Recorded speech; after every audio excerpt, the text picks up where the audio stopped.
Assalamualaikum warahmatullahi wabarakatuh. Salam sejahtera untuk kita semua. Kami dari kelompok 5 yang terdiri dari saya sendiri, Bella Stianingsih, sebagai moderator, dan ada teman saya yang lain seperti Anestia Muda Pratiwi, Dian Nur Cahyanti, Citra Syifa Aulia, dan Sigit Prasetyo Wibowo sebagai presentator. Adapun video ini kami buat untuk memenuhi nilai tugas akhir dari mata kuliah Strategi Belajar dan Pembelajaran dengan dosen Ibu Sari Hapsari, MPD. Video kali ini kita akan membahas tentang media pembelajaran.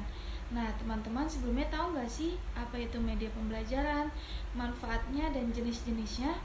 Untuk membahas lebih dalamnya, kita akan memasuki pembahasan yang pertama yang akan dibawakan oleh presentator pertama, yaitu Anestia Muda Pratiwi. Waktu dan tempat dipersilahkan.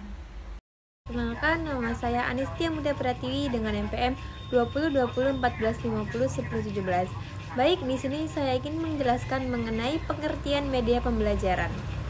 Pembelajaran merupakan sebuah proses interaksi antara peserta didik dengan pendidik dan sumber belajar dalam suatu lingkungan belajar. Menurut Undang-Undang Nomor 20 Tahun 2003 tentang Sidiknas Pasal 1 Ayat 20. Dalam pembelajaran diharapkan perubahan tingkah laku seseorang individu yang disebabkan oleh sebuah pengalaman. Yang kedua, menurut Omar Hamalik, media pembelajaran adalah alat atau metode dan teknik yang digunakan dalam rangka lebih mengefektifkan komunikasi dan interaksi antara guru dan siswa dalam proses pendidik dan pengajaran di sekolah.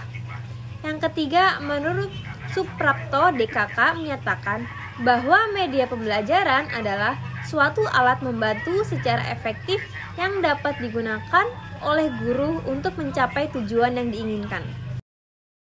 Selanjutnya saya akan membahas tentang manfaat media dalam pembelajaran. Ada 3 poin. Yang pertama yaitu penyampaian materi pembelajaran dapat diseragamkan.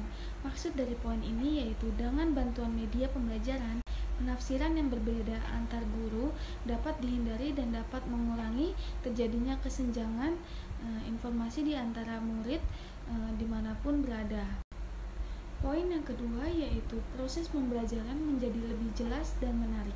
Artinya, media dapat menampilkan informasi melalui suara, gambar, gerakan, dan warna baik secara alami maupun manipulatif, sehingga membantu guru untuk menciptakan suasana belajar menjadi lebih hidup, tidak monoton, dan tidak membosankan bagi siswa, sehingga siswa lebih dapat menerima informasi atau materi lebih jelas. Lalu ada poin yang terakhir, yaitu poin yang ketiga, yaitu memperjelas penyajian suatu pesan agar tidak terlalu bersifat verbalistis. Maksudnya yaitu dengan menggunakan media pembelajaran secara tepat dan bervariasi, pembelajaran berguna untuk ada 3, yaitu menimbulkan gairah belajar, memungkinkan interaksi langsung antar peserta didik dengan lingkungan dan kenyataan, dan yang ketiga yaitu memungkinkan peserta didik belajar sendiri menurut minat dan kemampuannya. Nama saya Dian Nur Cahyanti dengan nomor NPM 202014501014. Di sini saya akan menjelaskan tentang fungsi media pembelajaran. Fungsi media pembelajaran ada 4 macam. Yang pertama, memberikan pedoman atau arahan untuk mencapai tujuan. Sebagai pendidik, tentunya kita harus memberikan pedoman atau arahan kepada peserta didik agar peserta didik tersebut mampu memahami materi yang telah kita sampaikan. Jika peserta didik tersebut tidak memahami materi yang telah kita sampaikan, berikanlah penjelasan secara rinci atau tugas kelompok dan diskusi agar peserta didik tersebut mampu memecahkan masalah dari materi yang telah kita berikan. 2. Meningkatkan motivasi belajar dalam pembelajaran. Sebagai pendidik, tentunya kita harus memberikan motivasi kepada peserta didik agar peserta didik tersebut memiliki semangat belajar dalam pembelajaran. Ketiga, mengamati benda atau peristiwa yang sukar dikunjungi, baik itu kanan jaraknya jauh, berbahaya atau terlarang. Misalnya kita memberikan video tentang kehidupan harimau di hutan. Yang keempat, memperoleh gambaran yang jelas tentang benda atau hal yang sukar diamati secara langsung karena ukuran yang tidak memungkinkan, baik itu benda yang ukurannya besar atau yang kecil. Misalnya, kita memberikan gambaran tentang bendungan dan kompleks pembangkit listrik dalam film agar peserta didik tersebut memahami gambaran yang telah kita berikan. Saya Citra Syifa Aulia dengan NPM 2020-1450-1027 ingin menjelaskan tentang jenis-jenis media pembelajaran. Media pembelajaran itu ada apa saja sih? Yuk kita bahas. Yang pertama ada media audio yang berguna untuk membantu menyampaikan maklumat dengan lebih berkesan, membantu meningkatkan daya tarik terhadap sesuatu persembahan jenis audio, termaksud suara latar, musik, atau rekaman suara, dan lainnya. Yang kedua, ada media visual. Media yang dapat memberikan rangsangan-rangsangan visual seperti gambar, foto, sketsa, diagram, bagan, grafik, kartun, poster, papan buletin, dan lainnya. Yang ketiga yaitu teks yang merupakan elemen dasar untuk menyampaikan suatu informasi yang mempunyai berbagai jenis dan bentuk tulisan yang berupaya untuk memberi daya tarik dalam penyampaian informasi. Yang keempat ada media e-learning, pembelajaran dengan menggunakan jasa bantuan perangkat elektronika. Saya Sigit Prasetyo Wibowo, saya dari kelompok 5, saya akan menjelaskan apa itu pengertian e-learning dan media pembelajaran berbasis internet atau disebut juga e-learning.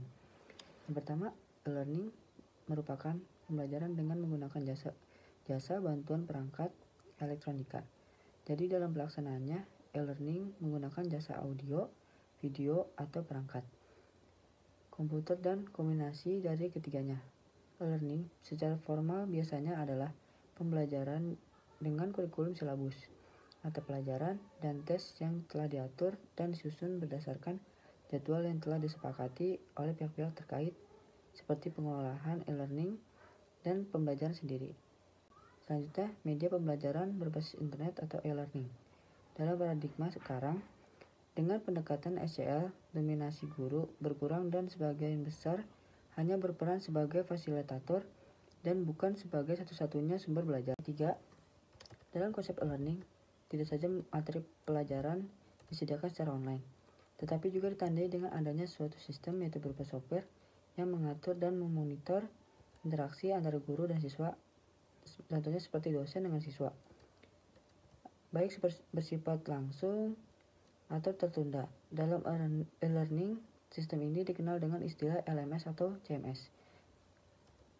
LMS atau CMS tidak saja menyediakan ruang bagi dosen untuk menaruh materi pelajaran, tetapi juga menyediakan fasilitas lain seperti komunikasi langsung, contohnya seperti chatting, telekonferensi, videokonferensi, dan lain-lain sebagainya. Dari sebuah penjabaran yang telah disampaikan dapat disimpulkan mengenai perkembangan teknologi yang semakin canggih menjadi sarana untuk mencapai tujuan pendidikan. Itu sebabnya peranan media pembelajaran suatu alat pembantu secara efektif yang dapat digunakan oleh guru untuk mencapai tujuan yang diinginkan dan sebagai sarana demi kelancaran dan efektivitas pembelajaran di kelas. Maka media pembelajaran salah satu alat bantu atau sumber belajar untuk meningkatkan daya minat belajar peserta didik. Sekian pembahasan video kita kali ini tentang media pembelajaran. Nah, teman-teman sekarang udah tahu kan apa itu media pembelajaran, manfaatnya, dan jenis-jenisnya, karena kita tadi sudah membahasnya lebih detail dan mendalam. Sekian video ini dari kelompok 5, kurang lebihnya mohon maaf jika ada kesalahan kata.